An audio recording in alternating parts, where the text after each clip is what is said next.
don't think he's come up against the gale force before. Someone that can just smash balls in off lampshades. And tomorrow, Ralf's going to need every ounce of help he can get. As long as I play my game and keep my opponent in the chair, then it doesn't really matter. As soon as one rack's on the board, I think it's only Ralf that will be chasing, and that'll be the match.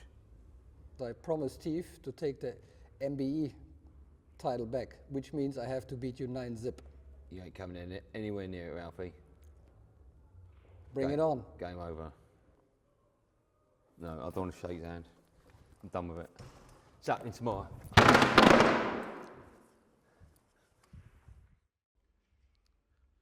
Welcome to The Glove is Off. See what we did there? Clever. Right, quick recap of the rules if you're not familiar. We're at the 47th US Open Pool Championship. 256 players playing double elimination till the final 64. Then it's single elimination all the way through to the final. We have a pool legend and a broadcasting legend who have drawn each other in the first round. Fellas, I'm going to start with Ralf. Ralf, you've won this title before in 2002. First of all, what do you remember about that win? Well, it was a nightmare match, so to speak. It was the first pay-per-view final against Alex Pegulain. I think we had like a 3-hour time slot, and but before the match actually started, there was like a pipe corps walking in, doing some music, and interviews were shown. So by the time the match started, we had like roughly 2 hours left, and it went, like head-to-head throughout the match. And at some point, I can't remember what the score was. We got the shot clock. I think it started with 40 seconds, and then it was not looking any better, So then they put us on a 30-second shot clock, and at the end, it was looking like we go in black. So the final ball would not be on television, so we had to play with a 20-second shot clock.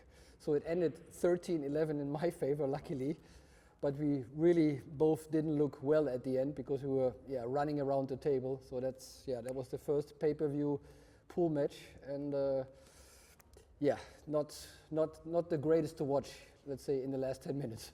Right. Andy, do you remember much about that? Do you actually remember Ralf winning the US Open? Turned it off. Turned it off? Didn't want to watch it. Right, okay. Listen, you've been around pool, snooker, a long time. You started playing Q Sports at a young age.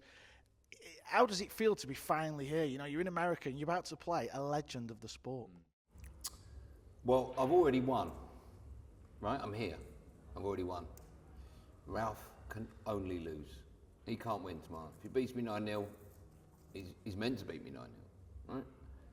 If he beats me 9-1, it's over. It's like him losing tomorrow. All of a sudden, if I start pegging it back, I get 2 and 3, it becomes more and more embarrassing for him.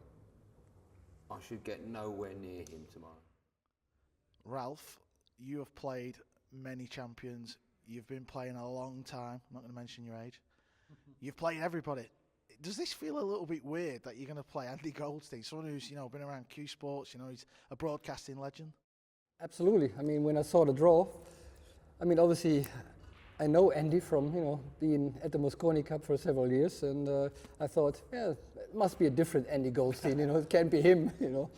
But then I found out, he's actually a pretty good player, and he beat Steve Davis. And he has a pretty high break in snooker. I heard it's like 97, so he can play. Of course, I'm going in as a favorite, but I don't see myself winning it like 9-0. I would like to, and I will fight for, and I will make it as tough as possible for Andy. But I know he can play, so I'm not underestimating him, and I will bring in 100%. When you found out you was going to play Andy, did you think, or are you not that type of character? Do you still look at the draw? Is that something you do? Actually, I was told. I never looked at the draw. At the beginning, but once it came out and I was told, you play Andy Goldstein. I said, okay, well, as a British player, I don't know him because I didn't know it was him. But at the end, I have to play my match anyways. I don't care if the opponent's name is Jack Smith or whatever it is. As long as I play my game and keep my opponent in the chair, then it doesn't really matter. Andy, obviously, you know, once you got the news you was going to play in the US Open, did you want an easy first round match? Did you want to play a legend? I wanted to play someone like Ralf because the chances of me winning the whole competition are quite slim. You said it. And I thought if I can beat someone that's been there, done it and seen it in the first round, history's been made. And tomorrow, one way or the other, history's going to be made. I know you've said you feel like the shot clock is going to play in your favour. Why? Well, I think Ralf plays a sort of grinding game. I don't think he's come up against the gale force before. Someone that could just smash balls in off lampshades. And tomorrow, Ralph's going to need every ounce of help he can get. And the shot clock ain't going to help him at all.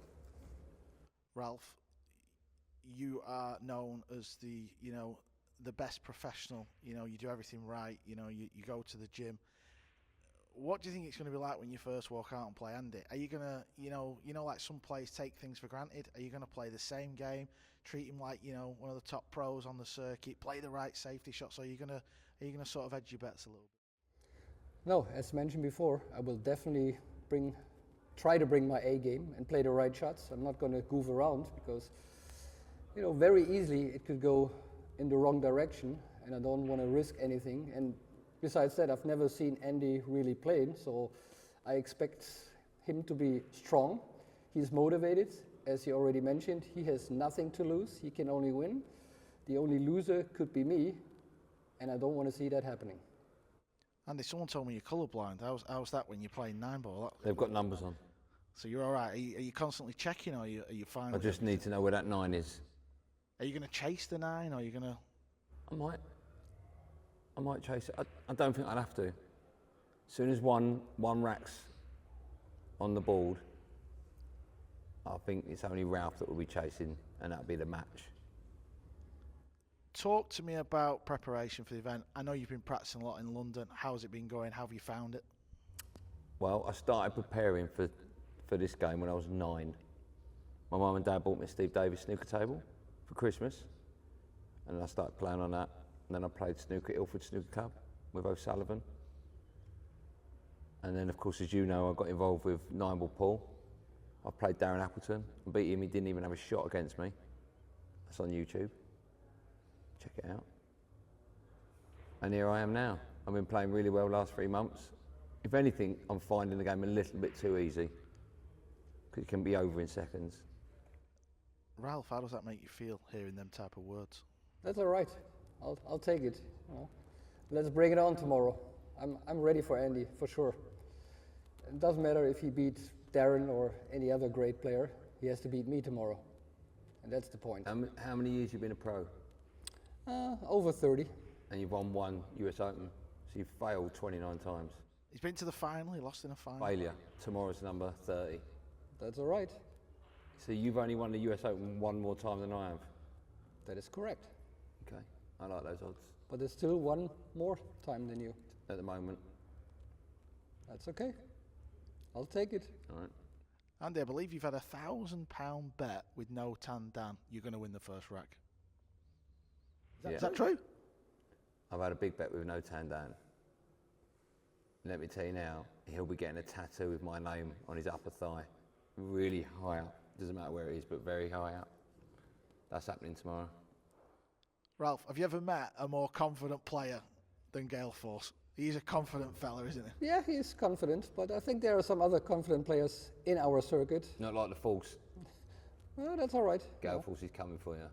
But again, you know, he has nothing to lose, and that's why he can be very comfortable and going positive into it, but so am I. Andy, what's your thoughts that you're bottom of the betting odds? That's a bit of an insult. Well, Leicester City won the Premier League, 5,000 to 1. I'm 400 to 1. I've got more chance of beating you than Leicester of beating Man City, and they did that. Game on. Ralf, give us a prediction. What score is it going to be? I'm always bad when it comes to predictions. That's why I usually don't bet, because whatever I say, it doesn't happen, you know. But I have a feeling it's going to go 9-4. 9-4? My direction, yeah. Andy, what do you think about that? You give us a prediction. I think Ralph knows what's coming. He'll take 9-4 now. In fact, he's given me 4, and we've not even played yet. I'm already in there. He won't sleep well tonight. Right, fellas. Actually, I will, because I promised Steve to take the MBE title back, which means I have to beat you 9-0. You ain't coming in anywhere near it, Ralphie. Bring it on. Game over. Right, fellas, everyone's looking forward to this. The whole world will be tuning in. Can we get a handshake? No, I don't want to shake his hand. I'm done with it. It's happening tomorrow.